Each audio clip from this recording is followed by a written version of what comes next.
आज उत्तर प्रदेश विधान मंडल का मानसून सत्र प्रारंभ हो रहा है। मैं इस अवसर पर विधानमंडल की कार्रवाई में भाग लेने के लिए आ रहे सभी मान्य सदस्यों का हृदय से स्वागत करता हूं। उत्तर प्रदेश की 25 करोड़ जनता की जन आकांक्षा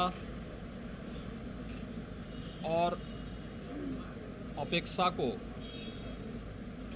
सदन में रख करके उन समस्याओं के माध्यम से आम जन की संवेदना के साथ अपनी संवेदना को जोड़ने का एक अवसर सभी मान्य सदस्यों को प्राप्त होगा।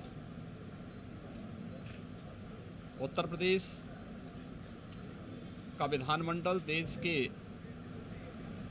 किसी भी विधानमंडल से सबसे बड़ा विधानमंडल है और स्वाभाविक रूप से लोकतांत्रिक मूल्यों और आदर्शों पर विश्वास करने वाले सभी नागरिकों को उत्तर प्रदेश विधानमंडल की कार्रवाई का इंतजार होता है। वे बड़े विश्वास के साथ और यहाँ पर होने वाली उन सभी चर्चाओं का हिस्सा बनकर के इस सभी कार्यक्रम को बहुत गौर से देखते हैं। 25 करोड़ की आबादी के हितों के लिए डबल इंजन की सरकार जो कार्य कर रही है, बिना भेदभाव के डबल इंजन की सरकार समाज के अंतिम पायदान पर बैठे हुए व्यक्ति को शासन की योजनाओं का लाभ प्रदान कर रही है। विभिन्न चुनौतियों का सामना करते हुए भी उत्तर प्रदेश के अंदर अभाव और अराजकता के लिए कोई जगह नहीं। इन सभी कार्यक्रमों को पूरी प्रतिबद्धता के साथ आगे बढ़ाने का कार्य चल रहा है।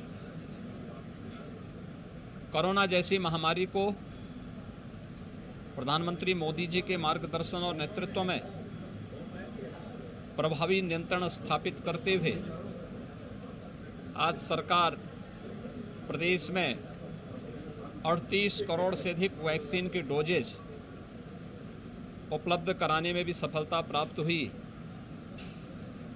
प्रिकॉशन डोजेज भी लगभग 4 करोड़ के आसपास हम पहुंचने जा रहे हैं। प्रदेश के अंदर किसी भी आपदा से निपटने के लिए एसडीआरएफ के गठन के साथ ही एसडीएमए के माध्यम से बेहतरीन प्रशिक्षण और आपदा में भी कम से कम जनधन की हानि हो, इस पर भी सरकार पूरी गंभीरता से कार्य कर रही है। बाढ़ और सूखा जैसे मुद्दे पर, अन्य महत्वपूर्ण मुद्दों पर चर्चा का एक माध्यम सदन है और सदन की इस कार्रवाई को बेहतरीन तरीके से संचालित करने के लिए और प्रत्येक मुद्दे पर चर्चा करने के लिए सरकार ने कल दलीय नेताओं की बैठक में भी इस बारे में बहुत स्पष्ट रूप से कहा है कि हम हर मुद्दे पर चर्चा करने को तैयार हैं और माननीय सदस्यों के द्वारा, विपक्ष के द्वारा उठाए जाने वाले किसी भी मुद्दे पर सदन में पूरा सार्थक जवाब देने के लिए भी सरकार का पक्ष पूरी मजबूती के साथ खड़ा है। मुझे विश्वास है कि मानसून सत्र, सभी माननीय सदस्य इस मानसून सत्र में भाग लेकर के और निर्विघ्न कार्रवाई को संपादित करते हुए जनता से जुड़े हुए सार्थक मुद्दों पर चर्चा करेंगे और प्रदेश के सर्वांगीण विकास को लेकर के एक व्यापक कार्य योजना बनाएंगे। हमारे पीठासीन अधिकारियों ने विधानसभा में माननीय अध्यक्ष विधानसभा ने और विधान परिषद में माननीय सभापति विधान परिषद ने 22 सितंबर का दिन सभी महिला सदस्यों को महिला सशक्तिकरण में, महिला सम्मान, सुरक्षा और स्वावलंबन के लिए डबल इंजन की सरकार के द्वारा क्या कदम उठाए गए हैं, आगे क्या अपेक्षाएं हैं, एक दिन केवल इसी मुद्दे पर चर्चा करने के लिए रखा गया है।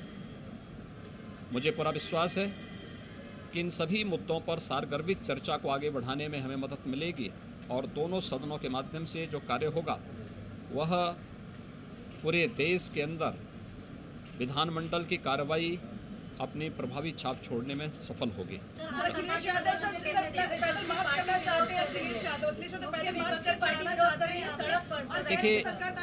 देखिए,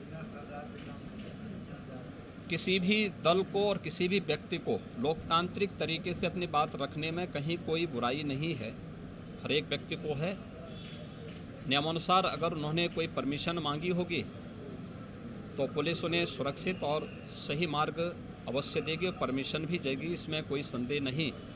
लेकिन ये दायित्व संबंधित और जिम्मेदार नागरिकों या जिम्मेदार संगठन और राजनीतिक दलों का एक नैतिक दायित्व कर्तव्य भी बनता है कि अपने किसी भी आंदोलन के लिए या किसी भी प्रोसेशन के लिए उनको नियमानुसार परमिशन मांगनी चाहिए और बिना पब्लिक व्यवस्था को, लोक व्यवस्था को भंग किए उस कार्यक्रम को निर्विघ्न संपन्न करने की व्यवस्था देने का दायित्व प्रशासन का है। प्रशासन उसके तहत ही अपने कार्रवाई को आगे बढ़ाएगा।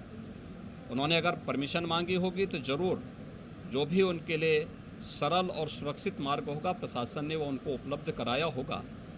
मुझे लगता है समाजवादी पार्टी से ये उम्मीद करना कि वह किसी नियम को माने, किसी शिष्टाचार को माने, ये एक कपोल कल्पना ही कही जा सकती है। इससे ज़्यादा तो सदन में भी चर्चा का विषय आएंगे ही, उस पर रखेंगे। धन्यवाद जी।